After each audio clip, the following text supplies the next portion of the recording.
In 1872, a 300-pound showman bled to death on a hotel staircase, shot by the man who stole his mistress. In 1906, the most famous architect in America was executed at point-blank range inside the very building he designed, murdered by the husband of a girl he had drugged and violated at 16. And in 1890, an heir to Alexander Hamilton's bloodline was found floating face down in a Wyoming river, destroyed by a woman he met in a brothel. 3 fortunes, 3 women, 3 men who believed their money made them untouchable. Every one of them was wrong. Chapter 1. The Peddler Who Bought Himself a Kingdom. Jim Fisk left school at 12, ran away to join a circus at 15, and by 30 owned a railroad, a theater, and half the judges in New York. He came from nothing and made sure everyone knew it. His father was a tin peddler in Brattleboro, Vermont, a man who drove a painted wagon through back roads selling pots and needles to farm wives.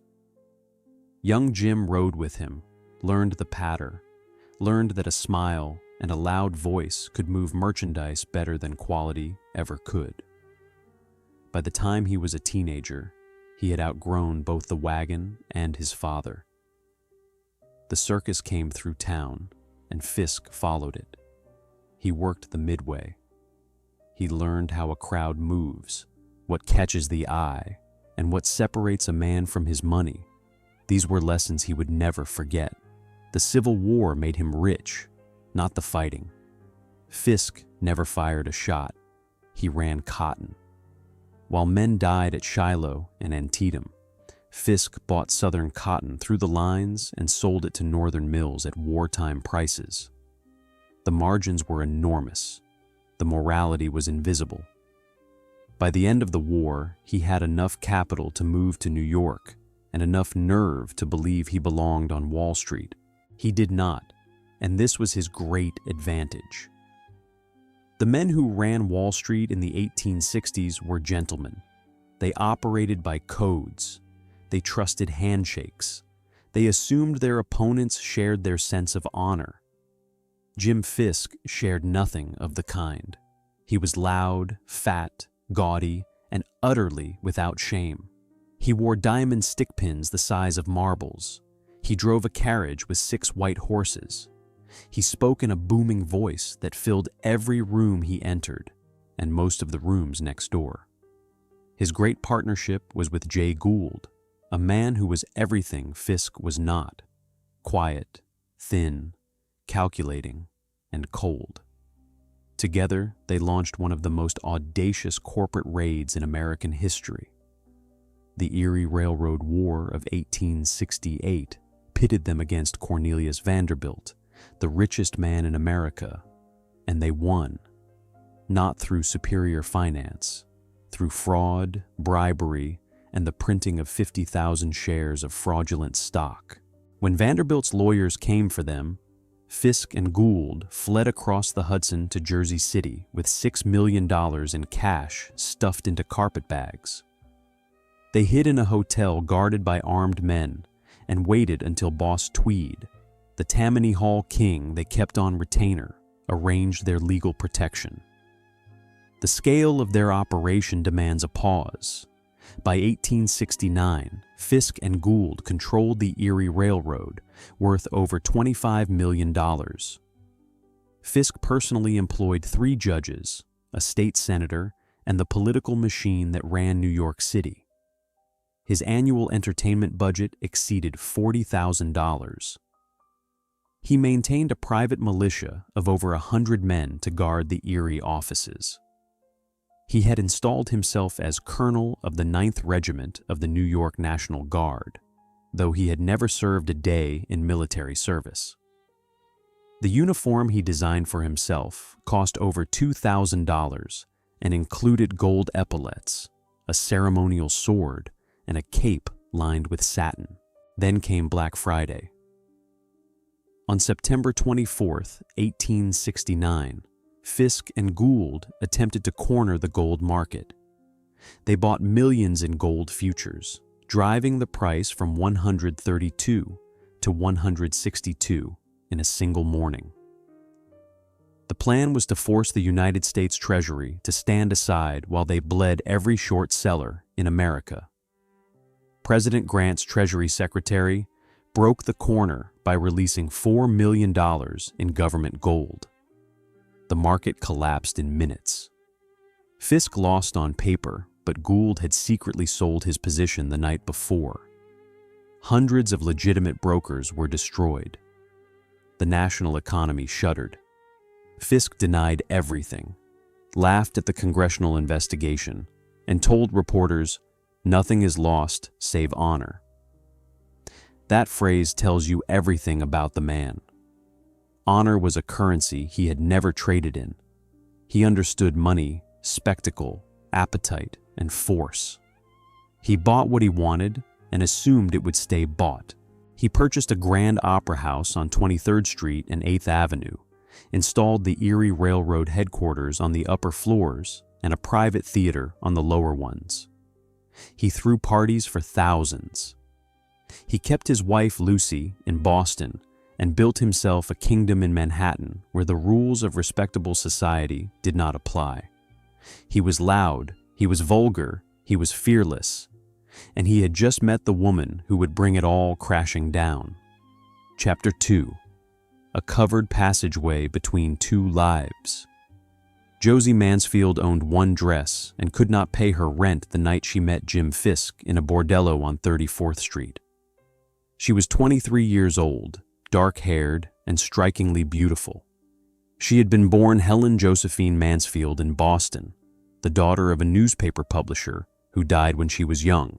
By her late teens, she had married an actor named Frank Lawler, left him, moved to California, returned to New York, and landed in the demi-monde, that twilight world of beautiful women who survived on the generosity of wealthy men.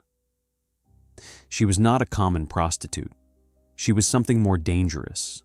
She was smart, patient, and she understood the arithmetic of male desire better than any banker understood compound interest. Fisk was smitten immediately. He was used to getting what he wanted by overwhelming force. Enough money, enough noise, enough persistence. But Josie did something no one else had done. She said no. For 3 months, she refused his invitations, his gifts, his proposals. Each refusal made him more desperate. Each closed door made the prize behind it more valuable. It was the oldest strategy in the courtesan's playbook, and Fisk, for all his shrewdness in the markets, was helpless against it. When she finally relented, the spending began at a pace that even Fisk's contemporaries found astonishing. He installed her in a brownstone at 18 West 24th Street, just around the corner from his headquarters at the Grand Opera House. The house itself cost him a small fortune, but the improvements cost more. $65,000 in renovations transformed it into one of the most luxurious private residences in Manhattan. The walls were hung with silk. The furniture was imported from Paris. The carpets came from Persia. Every surface gleamed. The numbers reveal the obsession. Fisk spent $30,000 a year on Josie's wardrobe alone. He bought her 25 rings. He purchased emeralds from Tiffany and company valued at $250,000. Every 2 weeks, she underwent bismuth and arsenic skin treatments, a fashionable but toxic regimen that promised porcelain skin at the cost of slow poisoning. Fisk paid for every session. He was not merely keeping a mistress, he was constructing one, detail by detail. Like a man commissioning a masterpiece he intended to hang on his wall. And then he built the passageway. Between his offices at the Grand Opera House and Josie's brownstone, Fisk constructed a covered passage. It ran through the rear of the buildings, hidden from the street, allowing him to walk from his world of business and power directly into her world of silk and perfume, without ever being seen by the public. This was not merely a convenience, it was an architectural confession. It said that Jim Fisk knew, on some level, that his two lives could not coexist in daylight. The passageway was a tunnel between what he showed the world and what he kept for himself. It was the physical form of the lie every man in this story would tell, that a wall between the public man and the private appetite could hold forever. For a time, the arrangement worked. Josie was the uncrowned queen of 23rd Street. She hosted dinners for Fisk's associates. She wore the emeralds to the theater.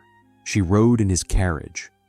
She was, in the language of the era, his Cleopatra, his showpiece, his proof that enough money could buy not just comfort, but devotion. But the transaction had a flaw that Fisk could not see.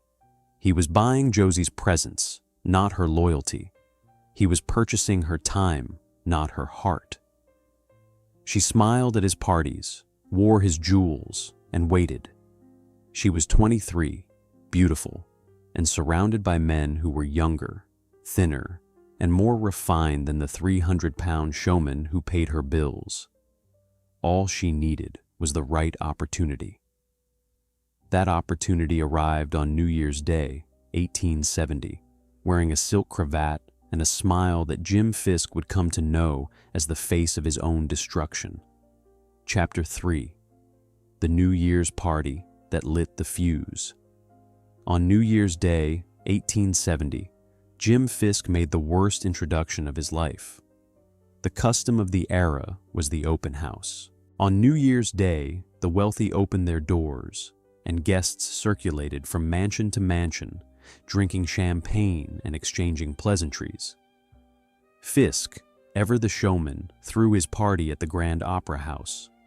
The champagne flowed, the rooms blazed with gaslight, and among the guests was Edward S. Stokes, known to everyone as Ned. Stokes was everything Fisk was not.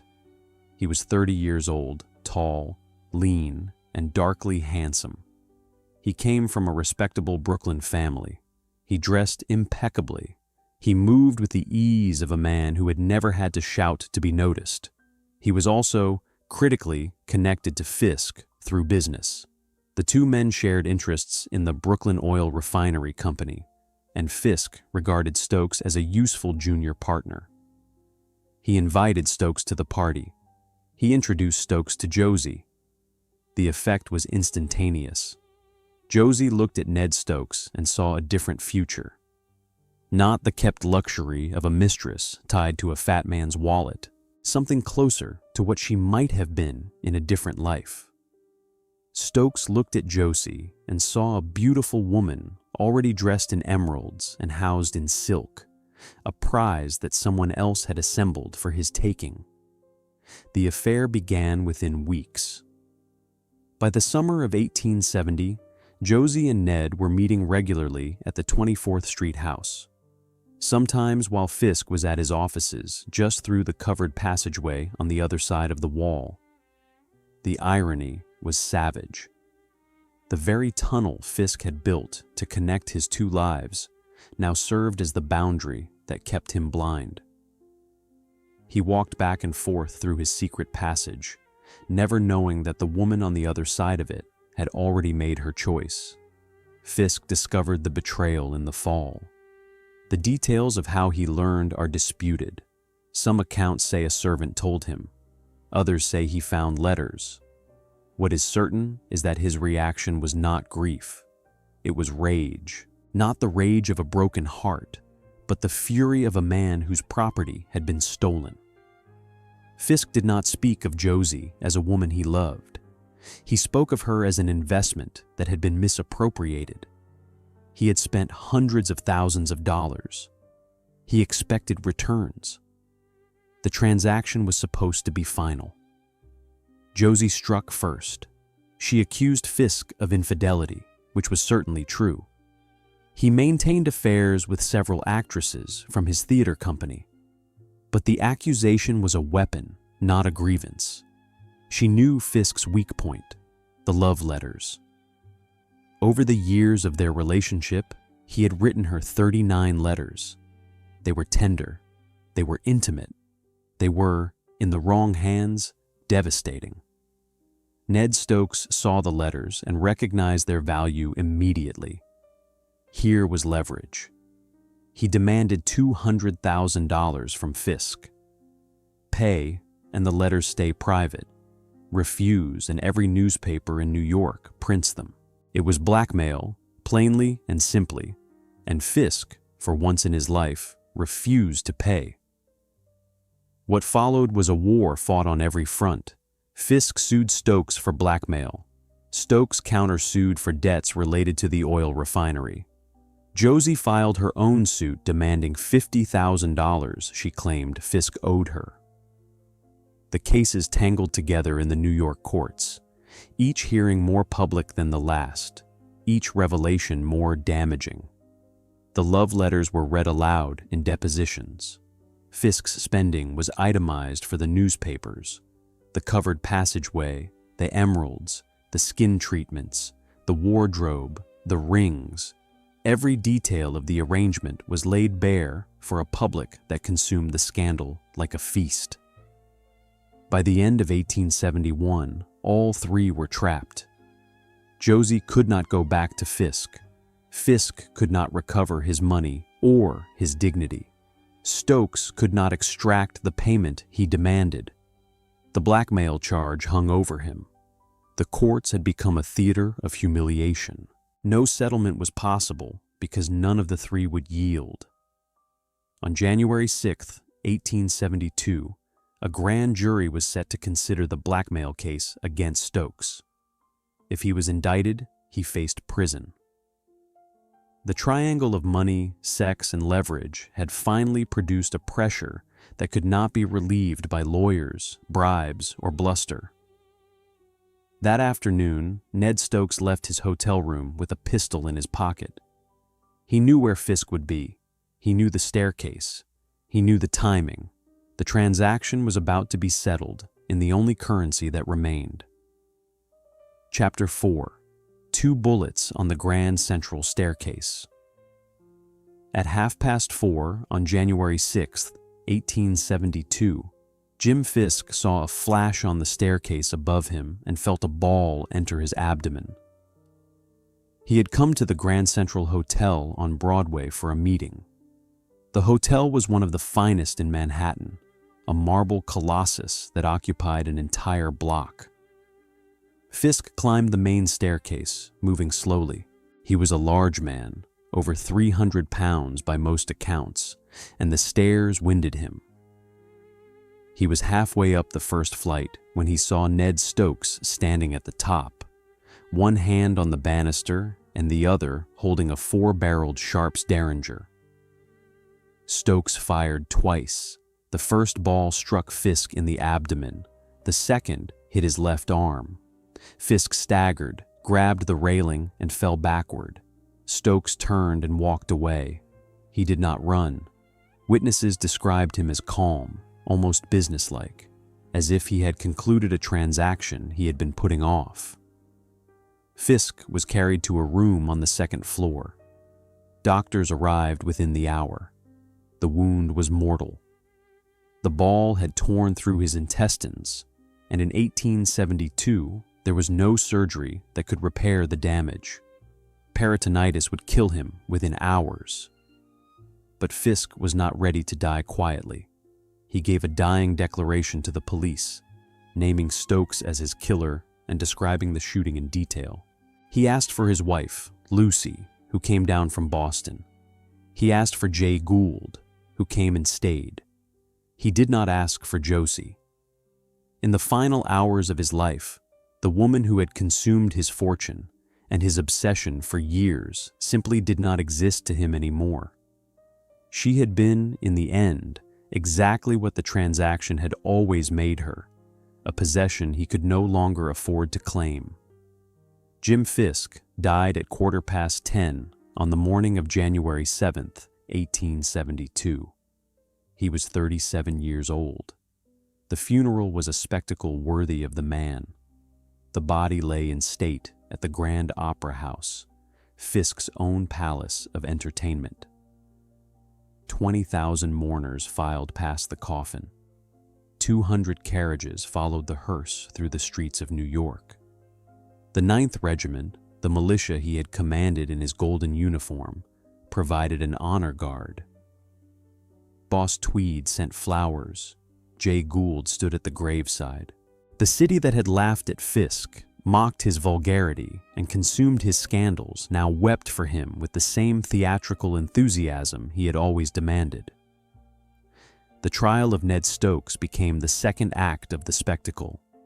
The prosecution had Fisk's dying declaration, eyewitness testimony, and the obvious motive of a man facing blackmail charges. The defense argued provocation.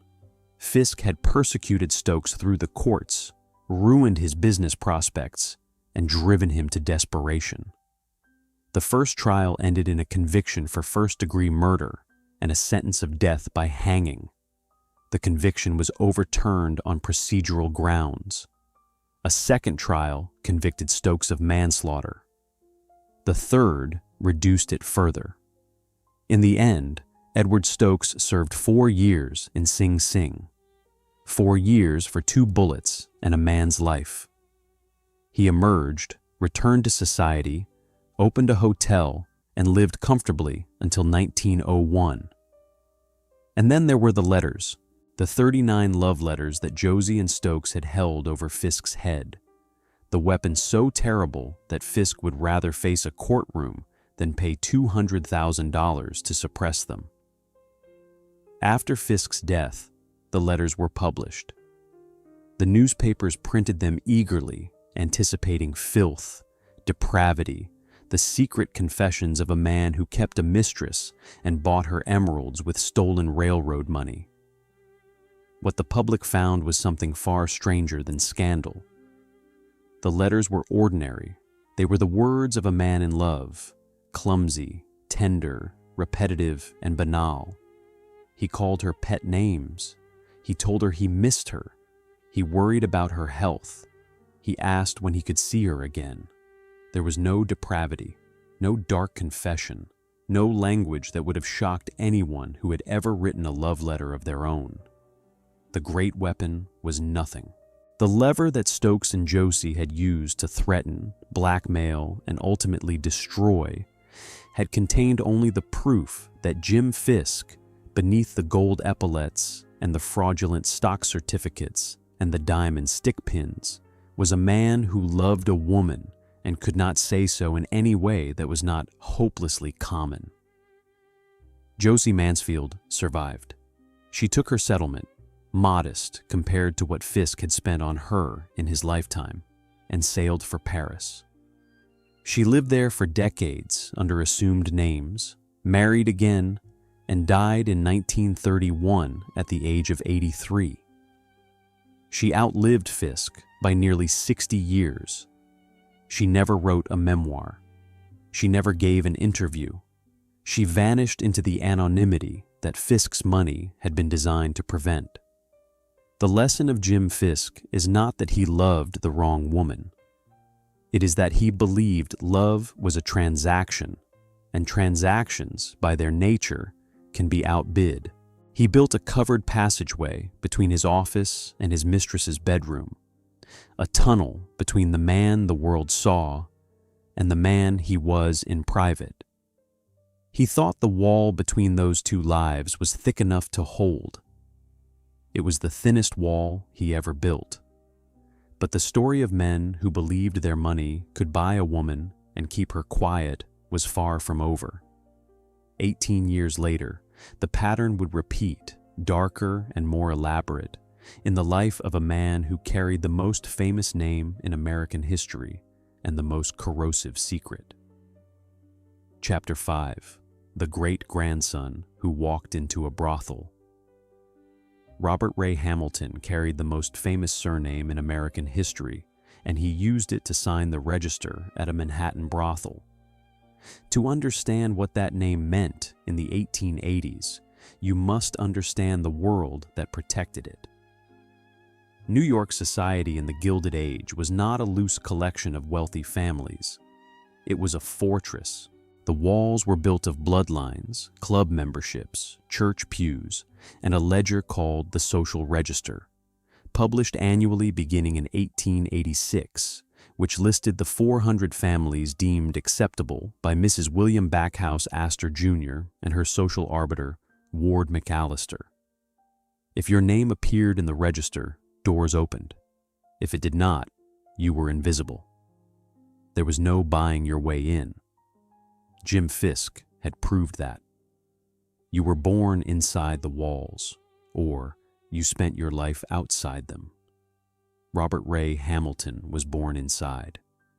He was the great-grandson of Alexander Hamilton, the first Secretary of the Treasury, the man whose face would one day appear on the $10 bill, the man who helped write the Constitution and died in a duel with the Vice President of the United States. The Hamilton name was not merely old money, it was the foundation of the Republic itself. Robert lived accordingly.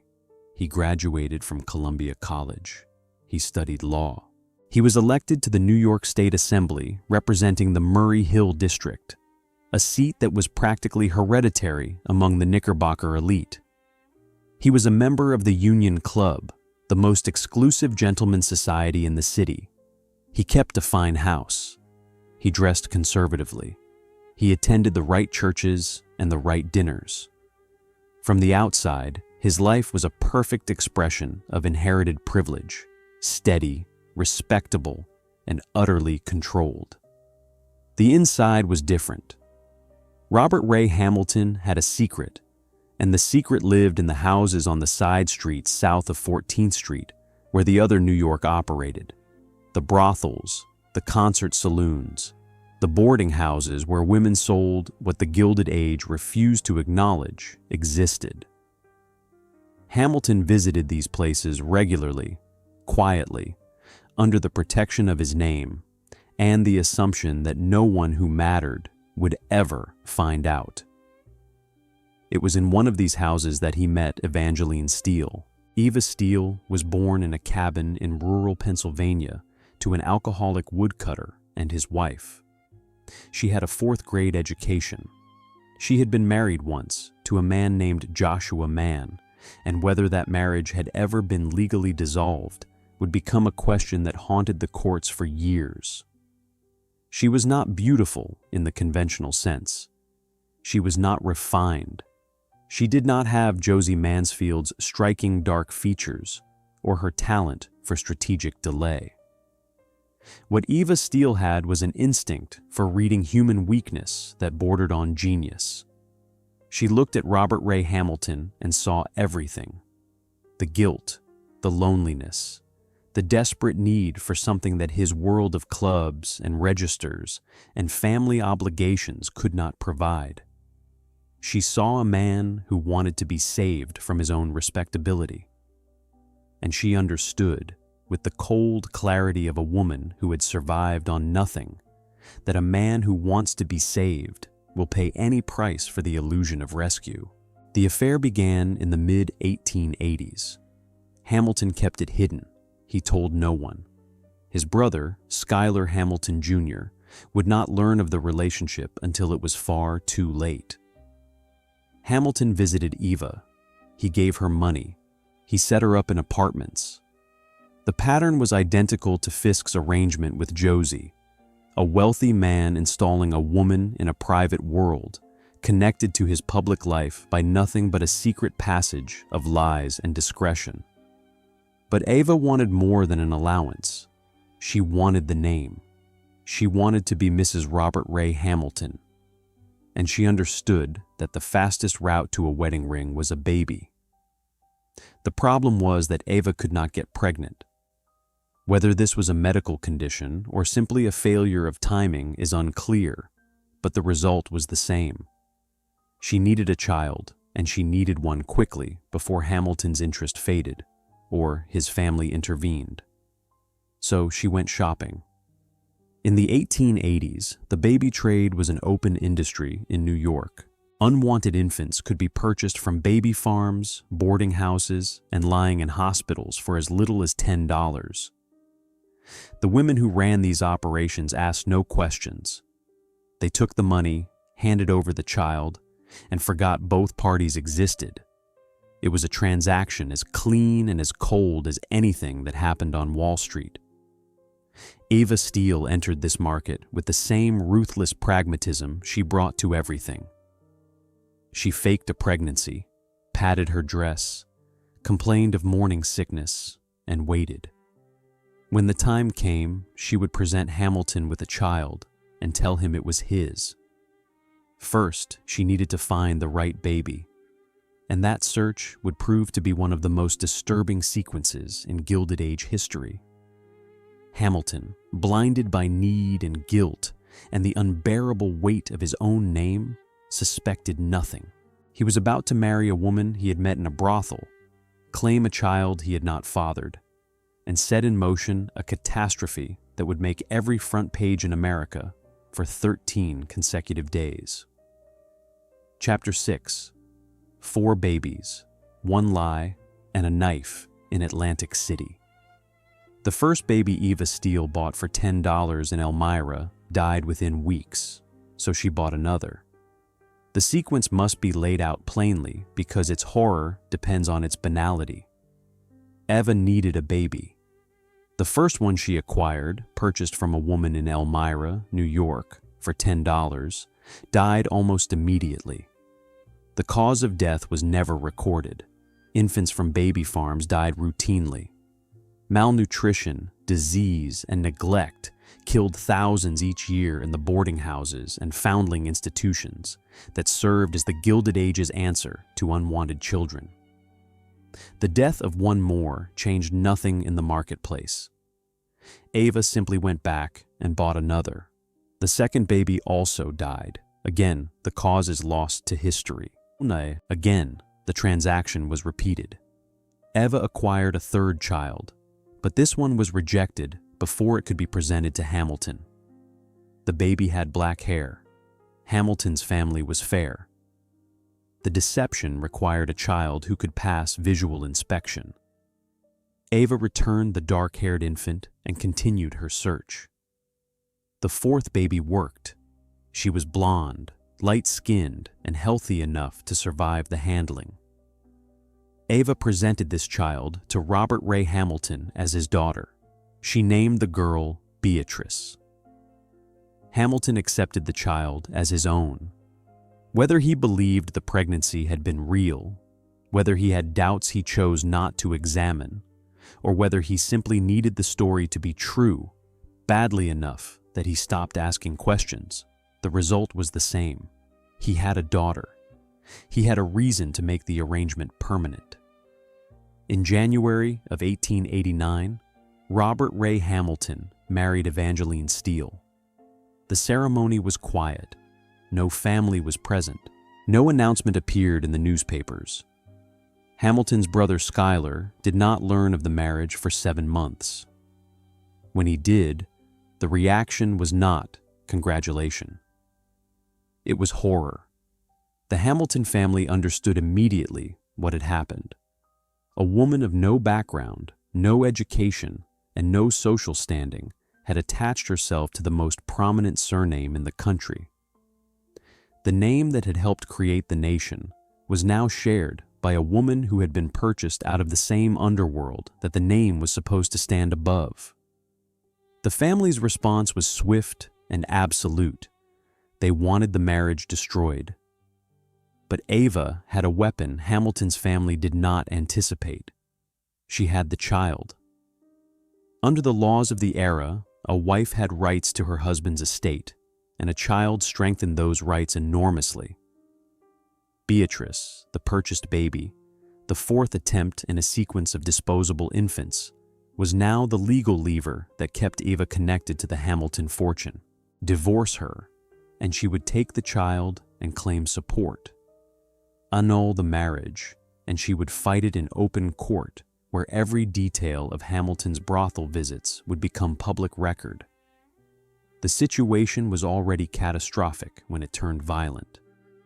On the morning of August the 26th, 1889, Robert and Eva Hamilton were staying at a boarding house in Atlantic City. The marriage was disintegrating.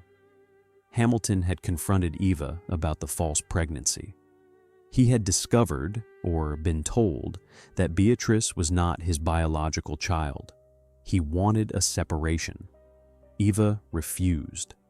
A drunken argument erupted. The nurse who cared for Beatrice, a woman named Mary Ann Donnelly, intervened. What happened next was witnessed by the nurse and would be testified to in court. Eva Steele seized a knife and stabbed Mary Ann Donnelly. The blade entered the nurse's body and left a wound that would scar her for life. The police were called. Eva was arrested, and the story detonated. For 13 consecutive days, the Hamilton scandal ran on the front page of every major newspaper in New York. The details emerged in waves, each more damaging than the last. The brothel visits, the fake pregnancy, the purchased babies, the dead infants in Elmira. The bigamy, because it was revealed that Eva's marriage to Joshua Mann had never been legally dissolved, meaning her marriage to Hamilton was void. The stabbing of the nurse, the identity of the baby, every layer of the lie was stripped back for public consumption. The numbers tell the story of a scandal measured in column inches and dollars. The New York Times, the New York Herald, the New York World, and the New York Sun each devoted more than 30 articles to the case. Hamilton's legal fees exceeded $20,000 in the first 3 months alone. His political career was finished instantly. His seat in the Assembly became untenable. His membership in the Union Club, that innermost fortress of Knickerbocker respectability, became a source of whispered embarrassment rather than pride. Eva was convicted of assault and sentenced to 2 years in prison. Hamilton filed for annulment. The courts granted a partial victory, but the proceedings dragged on. Beatrice, the baby who was not his baby, remained in legal limbo. The Hamilton family wanted every trace of the scandal erased. They wanted the name restored to its untouchable status. But Robert Ray Hamilton could not be restored. The passageway between his public life and his private one had been blown open, and no amount of money, legal strategy, or family pressure could seal it again. The name that Alexander Hamilton had built with genius, sacrifice, and blood now appeared in headlines next to the words brothel, baby farm, and bigamy. Hamilton did the only thing a man in his position could do. He fled. He left New York, left his assembly seat, left the clubs and the dinners and the register. He went as far from Manhattan as the country would allow. He went to Wyoming, and he never came back. Chapter 7. Face Down in the Snake River. Robert Ray Hamilton fled to Wyoming to escape his past, but something in that river was waiting for him. He arrived in the territory in late 1889, a broken man wearing the mask of an adventurer. Wyoming was as far from Murray Hill as the American continent permitted. It was wild, empty, and indifferent to bloodlines. There was no social register. There were no clubs. There were no front pages running your name next to the word brothel for 13 straight days. There was only the land, the river, and the silence that Hamilton needed more than anything his money could buy. He purchased a ranch near Jackson Hole in the shadow of the Teton Range. The property was remote. The nearest town was barely a settlement. Hamilton threw himself into the life of a Western rancher with the zeal of a man trying to become someone else. He hunted, he fished, he rode the high country. He formed a partnership with a man named John Dudley Sargent, a local who knew the land and helped Hamilton manage the property. Back in New York, the legal machinery ground on without him. The annulment proceedings crawled through the courts. Eva Steele served her sentence for the stabbing of Marianne Donnelly and was released. She immediately hired lawyers and began fighting the annulment. Her weapon was the same one it had always been, the child. Beatrice, the fourth purchased baby, the blonde prop in a confident scheme that had cost the lives of 2 other infants, was still legally Hamilton's daughter under the original marriage. If the annulment failed, Eva would have a claim on Hamilton's estate. If it succeeded, she would fight the custody battle until the money ran out. Hamilton could not escape the war, even in Wyoming. Letters arrived from his lawyers. Depositions were taken. Court dates were set. The name Hamilton, which had once opened every door in New York, now appeared only in connection with fraud, shame, and the grotesque mathematics of purchased children. In late November of 1890, Hamilton set out on a solitary hunting trip along the Snake River. He told Sargent he would be gone for several days. He took his rifle, his provisions, and his horse. He rode south along the river, into country that was already turning bitter with the approaching winter. He was never seen alive again. 6 days after Hamilton's departure, his body was found in the Snake River, 6 miles downstream from his last known camp. The body was bloated, battered by rocks, and barely recognizable. Identification was made by his clothing and personal effects. The official cause of death was drowning, the assumption being that Hamilton had slipped on the icy riverbank and fallen into the frigid current. But the circumstances did not add up. Hamilton was an experienced outdoorsman. The spot where he allegedly fell was not particularly dangerous. His rifle was found at his campsite, which suggested he had not been carrying it when he entered the water. And there was the matter of John Dudley Sargent. Sargent had been Hamilton's partner on the ranch. He had access to the property, the finances, and the daily routines. After Hamilton's death, Sargent made the burial arrangements with a haste that struck investigators as suspicious. The body was interred quickly, before Hamilton's family in New York could be fully informed. When questions arose, Sargent's answers were vague and contradictory. A formal investigation was opened. Suspicion pointed directly at Sargent. The theory was straightforward. Sargent had motive, means, and opportunity. He stood to benefit from Hamilton's death through the ranch partnership. He was the last person known to have seen Hamilton alive. He had controlled the scene after the body was found. But the investigation collapsed in a way that was uniquely Western. Sargent was examined by doctors who declared him legally insane. Under territorial law, an insane man could not be tried. The case was closed. No one was ever prosecuted for Robert Ray Hamilton's death. The question of whether he drowned by accident, was murdered by his partner, or walked into that river on purpose was never answered. 1,500 miles east, Eva Steele learned of Hamilton's death and immediately saw her final opportunity. The annulment had not been completed at the time of Hamilton's death. Technically, she was still his wife. She filed a claim against his estate for $10,000, the portion she calculated she was owed as his surviving spouse. The Hamilton family fought the claim with the same ferocity they had brought to erasing every trace of the scandal. They contested the marriage. They produced evidence of the bigamy. They argued that Eva had never been legally married to Hamilton because she was still married to Joshua Mann. The courts eventually denied Eva's full claim, but the legal battle dragged on, consuming years and tens of thousands of dollars. The family's final verdict on Robert Ray Hamilton was delivered not in a courtroom, but in stone. They erected a memorial fountain in his honor.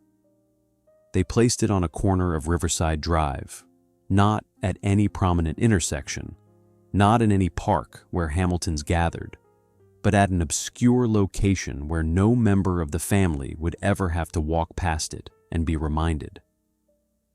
The inscription was plain. The message was plainer. The family's unspoken epitaph for their lost son was 4 words that no one carved but everyone understood. Let him be forgotten. Ava Steele died penniless at St. Vincent's Hospital. The baby Beatrice, the 4th purchased child, the blonde girl who had served as the prop in the longest con of the Gilded Age, disappeared from the historical record entirely. No one knows what became of her. No one looked. The Hamilton name survived. The fountain still stands, ignored by every passerby. And the lesson of Robert Ray Hamilton is the same lesson Jim Fisk learned, written in different ink. A man who walks into a transaction believing his name or his money makes him untouchable will discover, at the moment of greatest vulnerability, that the thinnest wall between his 2 lives is the one he built himself. But the pattern had one more iteration left, and the final version would be the darkest of all. Chapter 8: The Architect Who Built a Trap and Called It Beauty. Stanford White designed America's most beautiful buildings by day and its most elaborate seduction chambers by night. To speak of his talent is to speak of the age itself. In the last quarter of the 19th century, Stanford White was the most famous architect in America. His firm, McKim, Mead, and White, shaped the physical face of Gilded Age ambition. The Washington Square Arch, that white marble gateway to Greenwich Village, was his. The Villard houses on Madison Avenue, a Renaissance palazzo transplanted to Manhattan, were his. The original Madison Square Garden, with its soaring tower and rooftop theater, was his. He designed clubs, churches, mansions, and monuments. He understood that the men who were building fortunes in railroads and steel and oil wanted buildings that announced their greatness, and he gave them what they wanted in limestone and marble and gold leaf. White was a large man, red-haired, with a booming laugh and an appetite for pleasure that matched his appetite for work. He was magnetic in company. He threw legendary parties. He counted the wealthiest and most powerful men in New York among his friends. He was married to Bessie Smith White, with whom he had a son. His social position was unassailable. His genius was undeniable.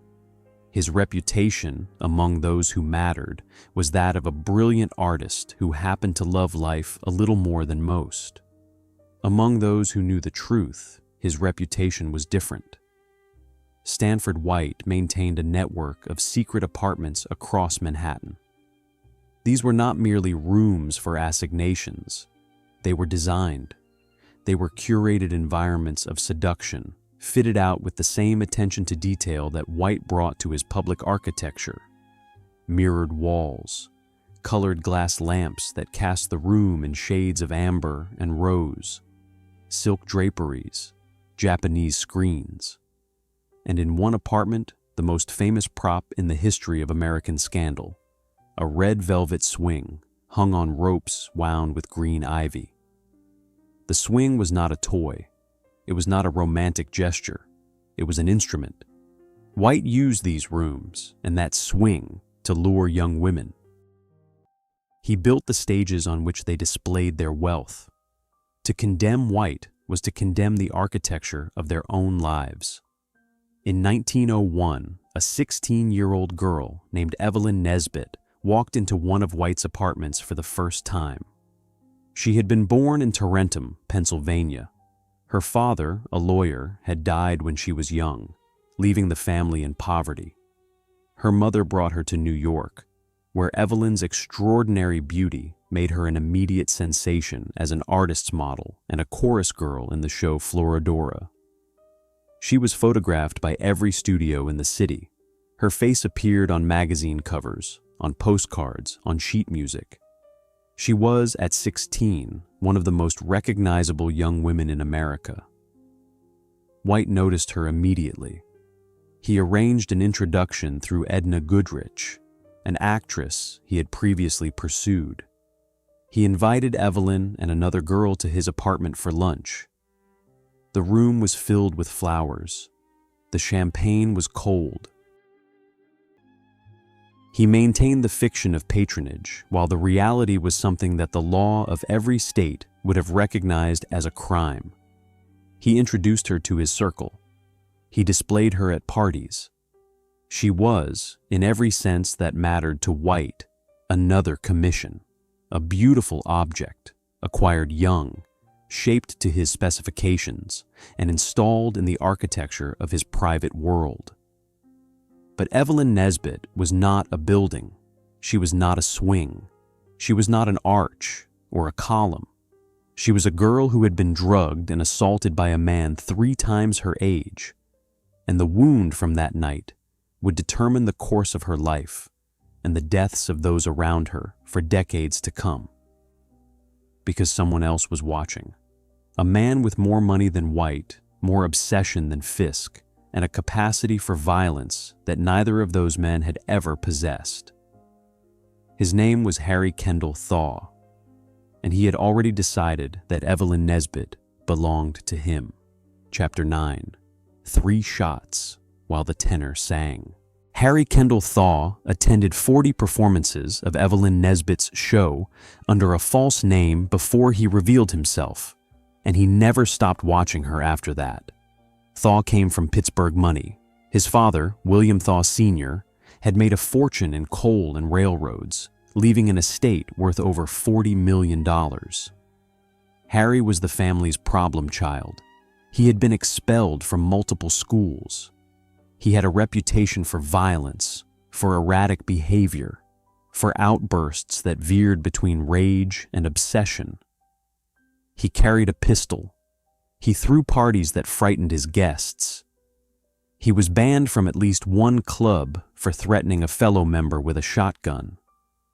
His family handled him the way Gilded Age families handled their difficult sons. They gave him money and hoped he would stay away. He came to New York and discovered Evelyn Nesbit. The obsession was immediate and total. He saw her perform on stage in the chorus line and attended the same show 40 times, using a different name each night, sitting in different seats, watching her with the focus of a man assembling evidence. When he finally arranged an introduction, he presented himself as a wealthy admirer, which was true, a gentleman of means and breeding, which was debatable, and a man who could offer Evelyn everything she deserved, which was a lie so enormous it would take years to fully reveal itself. Thaw courted Evelyn with the intensity of a siege. He sent flowers daily. He proposed trips to Europe. He offered to support her family. He was generous, attentive, and relentless. But his interest in Evelyn was entangled from the beginning with his obsession with Stanford White. Thaw despised White. The hatred was personal, possibly rooted in an earlier social slight, and it had calcified into something pathological. He did not simply want Evelyn. He wanted what White had taken. He wanted to reclaim her as if she were territory lost in a war. On a European trip in 1903, in a rented castle that witnesses later called Katzenstein Castle, Thaw's true nature revealed itself. Over the course of several weeks, he subjected Evelyn to repeated physical abuse. He beat her. He whipped her. He demanded, over and over, that she tell him in exact detail what Stanford White had done to her. He wanted the story of the assault. He wanted to hear it again and again. He was aroused by her degradation and enraged by the man who had inflicted it. The violence and the obsession were the same impulse, expressed through different hands. Evelyn, trapped in a foreign country with a violent man and no money of her own, told him everything. She described the champagne, the drugging, the waking up naked and bleeding. She told him what White had said. She told him about the swing, the apartments, the colored lights. Each detail fed Thaw's fury. Each confession bound her more tightly to his control. When they returned to America, Thaw proposed marriage. Evelyn accepted. The reasons were not romantic. She was exhausted. She was isolated. White had moved on to younger targets and no longer provided financial support. Her career had faded. Thaw, for all his violence, offered the one thing she did not have: money and the stability that came with it. She traded one form of captivity for another. The wedding took place in 1905. Marriage did nothing to calm Thaw. His obsession with White intensified. He spoke of White constantly. He collected information about White's movements.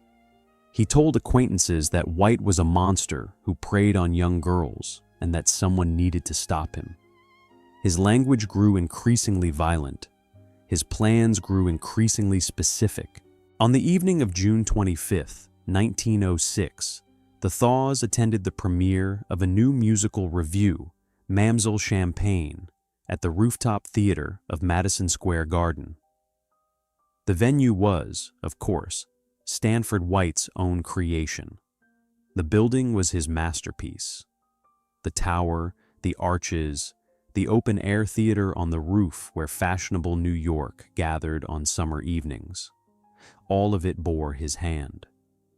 Thaw dressed for the evening in a long black overcoat that he wore buttoned to the throat despite the summer heat. Beneath it, he wore a tuxedo. In the overcoat pocket, he carried a pistol. The Thaws arrived late. The show was already in progress.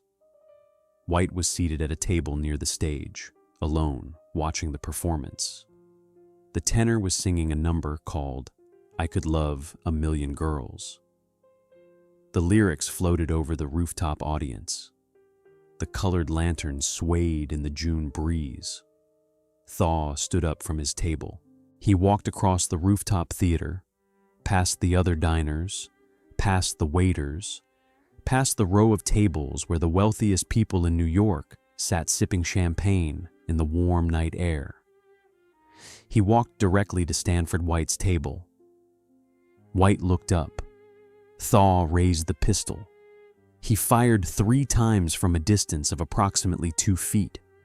The first bullet struck White in the left eye. The second and third entered his face and skull. White's body pitched forward onto the table, then slid to the floor. He was dead before his body came to rest. The rooftop erupted. Women screamed. Men overturned tables in their rush to escape. Thaw stood over the body with the pistol raised above his head. According to multiple witnesses, he broke open the cylinder to show the weapon was empty. His wife Evelyn rushed to him. He said to her, or to the crowd, or to no one, "I did it because he ruined my wife." The building White designed became his tomb. The man who had shaped the physical landscape of Gilded Age America, who had raised arches and towers and monuments to the wealth of his generation, died on the floor of his own masterpiece. The tenor stopped singing. The colored lanterns kept swaying. And somewhere below, the red velvet swing hung motionless in a room that no one would ever use again. The most famous architect in America was dead. His killer stood in the wreckage of his own dinner party, claiming righteousness. And the girl that both men had treated as property, the girl who had been drugged at 16 and beaten in a castle and paraded through courtrooms, was about to discover that the worst chapter of her life was just beginning. Chapter 10. The trial that put America's secrets on display. Evelyn Nesbit took the witness stand dressed to look 16, and the Thaw family paid for every stitch. The trial of Harry Kendall Thaw for the murder of Stanford White was the most heavily covered legal proceeding in American history to that point. More reporters attended than had covered any previous trial. The courtroom was packed every day. Newspapers from New York to San Francisco ran the proceedings on their front pages. It was the first great media trial of the 20th century, and it offered the public something irresistible: the private lives of the rich laid open under oath. The Thaw family's legal strategy was built around a single word: justification. They could not deny the murder.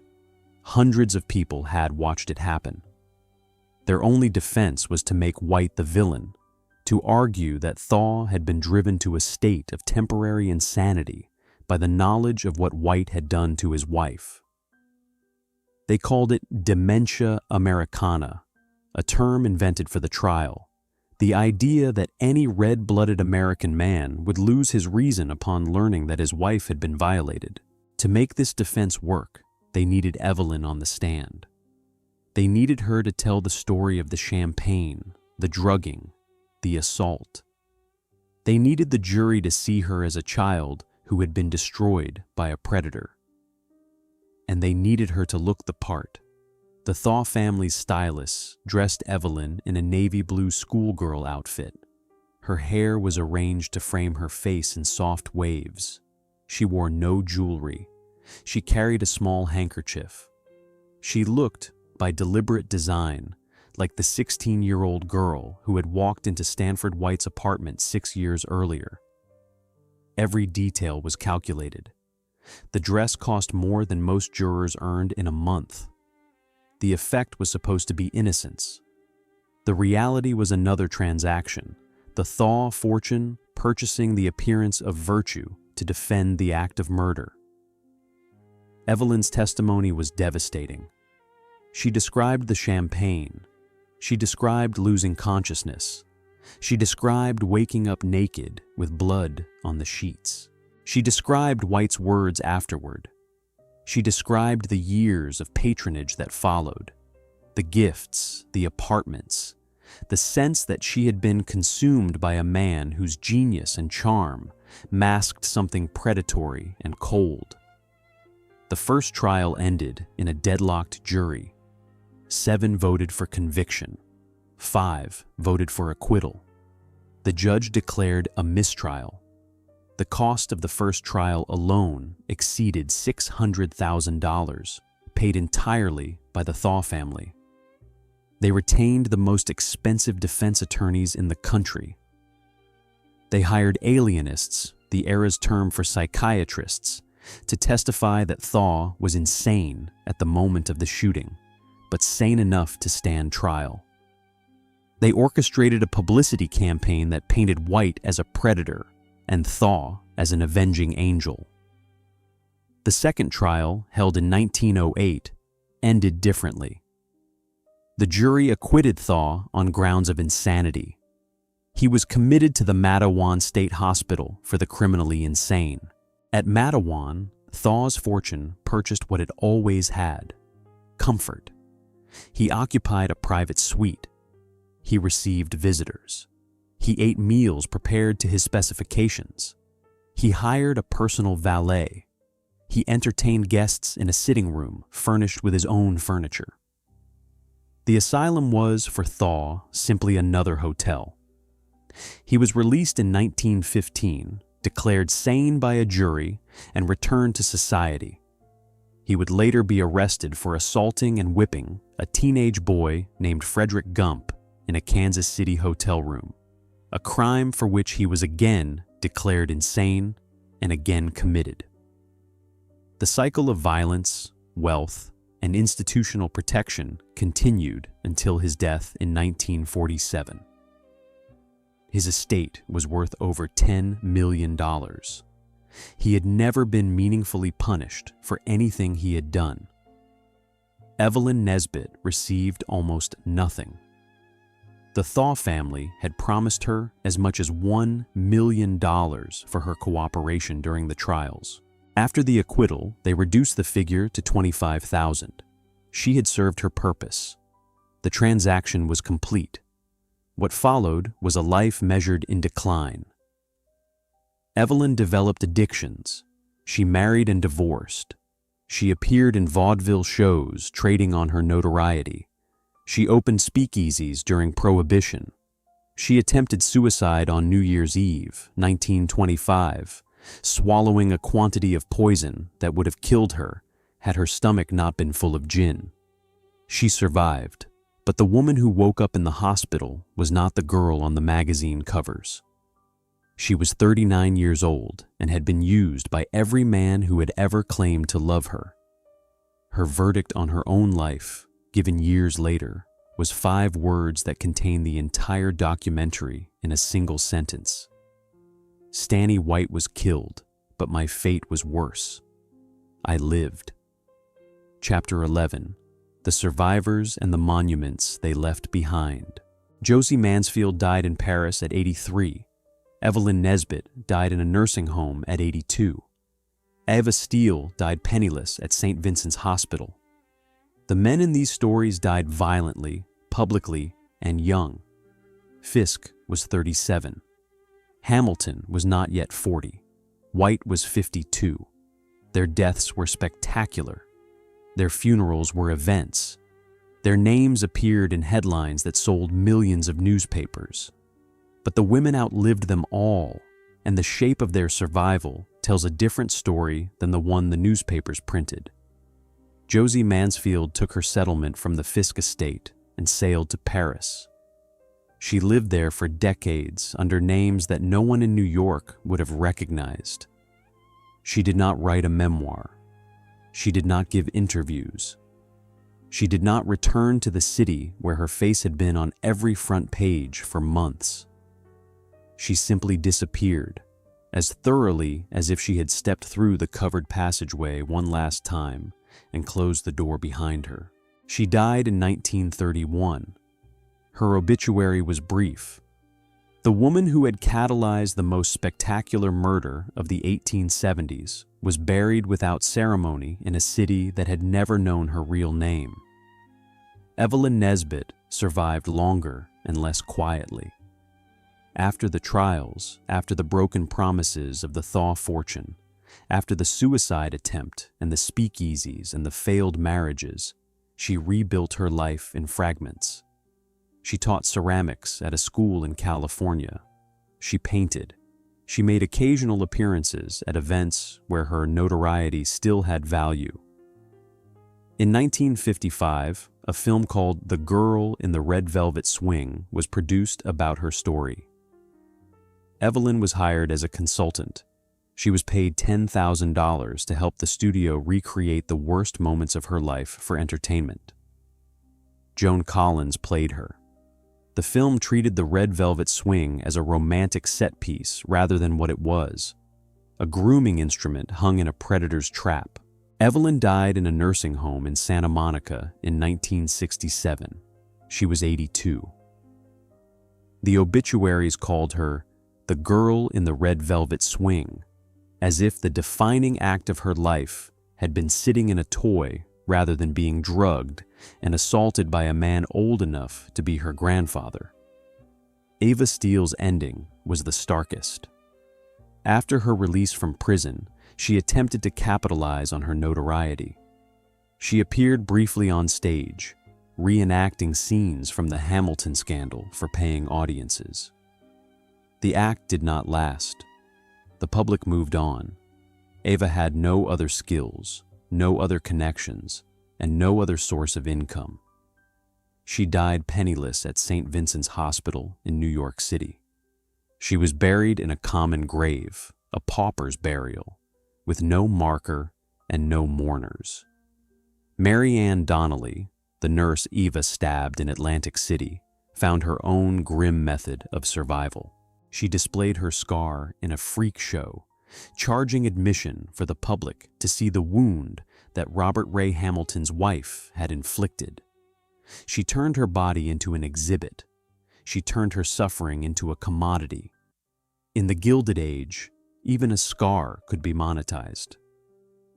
The baby Beatrice, the fourth purchased child, the prop at the center of the Hamilton scandal, vanished from the historical record. No one traced her. No one claimed her. No one wrote her story. She was acquired for $10, used to force a marriage, and discarded when the scheme collapsed. Her fate is the coldest detail in a narrative already cold with transactions. The buildings have their own afterlife. Stanford White's Washington Square arch still stands at the foot of Fifth Avenue, white and elegant against the sky. Tourists photograph it daily. Almost none of them know the name of the man who designed it, or what he did in rooms not far from its shadow. Hamilton's memorial fountain stands on Riverside Drive, obscure, ignored, placed deliberately where no Hamilton would have to see it. Fisk's Grand Opera House, the palace of entertainments where 20,000 mourners filed past his coffin, was demolished long ago. The Grand Central Hotel, where he bled to death on the staircase, collapsed in 1973, killing 4 people, a final violent footnote to a violent history. The monuments endure or they crumble. The women lived or they faded. But the pattern, the architecture of destruction that connected all 3 stories, was never demolished. It simply moved underground, waiting for the next man rich enough to believe he could build a wall between his public face and his secret hungers. Chapter 12. The thinnest wall in the Gilded Age. Every one of these men believed he could build a wall between his public life and his secret appetites, and every wall came down. Jim Fisk built a covered passageway between his office and his mistress's bedroom. Robert Ray Hamilton built a silence so complete that his own brother did not know he had married until the marriage was already a catastrophe. Stanford White built rooms with mirrored walls and colored lights, designed with the same care he gave to monuments, as if beauty in the architecture could disguise the ugliness of what happened inside. Each man believed the same thing. Enough money could buy a parallel life. Enough spending could secure loyalty. Enough power could guarantee silence. The transaction was simple. Pay the price, receive the goods, and the arrangement would hold as long as the funds kept flowing. They were wrong. Not because the women they chose were too clever, though Josie's patience and Eva's cunning were formidable. Not because the men they angered were too dangerous, though Stokes's pistol and Thaw's madness were real enough. They were wrong because the premise was flawed from the beginning. A human being cannot be purchased and remain permanently on the shelf. The transaction contains its own destruction because the person being bought is always accumulating the knowledge, the resentment, or the desperation that will eventually break the deal. Consider what each man actually paid. Fisk spent $250,000 on emeralds for a woman who left him for a man who had nothing. Hamilton married a woman who purchased 4 babies, 2 of whom died, to maintain a lie that cost him his career, his family's respect, and possibly his life. White used his genius to build rooms where he could assault teenage girls and died inside the building he designed, shot through the eye by a madman who claimed to be avenging one of them. The scale of spending was always the tell. When a man pays $30,000 a year for a woman's wardrobe, he is not expressing love. He is conducting a siege. When a man builds a secret passageway between his office and a bedroom, he is not creating convenience. He is constructing the physical proof that his 2 lives cannot coexist. When a man hangs a red velvet swing in a room designed for seduction, he is not decorating. He is engineering a trap and calling it beauty. The Gilded Age made this possible on an unprecedented scale. Between 1865 and 1900, American wealth concentrated in fewer hands than at any previous point in the nation's history. The men at the top of that pyramid had resources that dwarfed the budgets of small nations. Fisk could bribe 3 judges and maintain a private army. Hamilton's family name could silence courts and editors.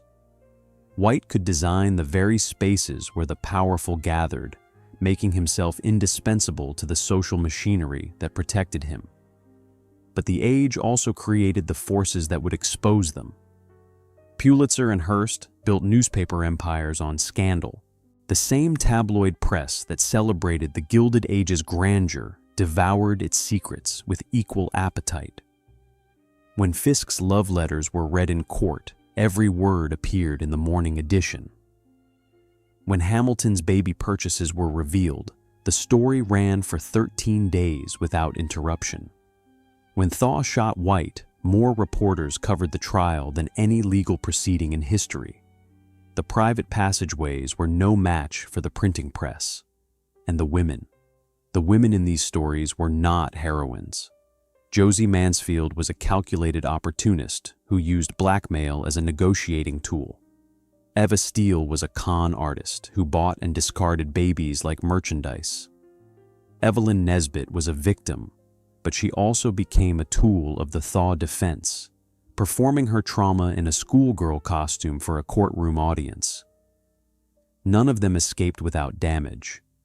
None of them profited in proportion to what they lost, but each of them found the fracture point in a rich man's armor and applied pressure until the wall between his 2 lives shattered. That is the lesson. These men were not destroyed by women. They were destroyed by the logic they imposed on every intimate relationship. The belief that love is a transaction, that silence can be bought, and that the wall between a man's public respectability and his private appetite is strong enough to hold forever. It is not. It never was. It is the thinnest wall in the Gilded Age, and it is the thinnest wall in every age that follows. Fisk's love letters, the weapon he feared most, contained nothing but the clumsy words of an infatuated man. White's buildings still stand, beautiful and silent, monuments to a genius that could not outrun its own hunger. Hamilton's fountain sits on an obscure corner, the deliberate forgetting of a family that could not bear to remember. 3 fortunes, 3 women, 3 walls that fell. In an age that worshipped money above all else, the question was never whether these men could buy what they wanted. They could. They did. The question was whether the things they bought would stay bought, whether a woman acquired like furniture would remain in the room where she was placed, whether a secret maintained by spending would survive when the spending stopped, whether a life divided by a covered passageway could hold together when someone opened the door and let the light in. The answer, in 1872, in 1890, and in 1906, was the same. The answer is always the same. No amount of money in the history of the world has ever built a wall strong enough to separate a man from the consequences of believing that another human being can be owned. Every one of them learned this. Not one of them learned it in time.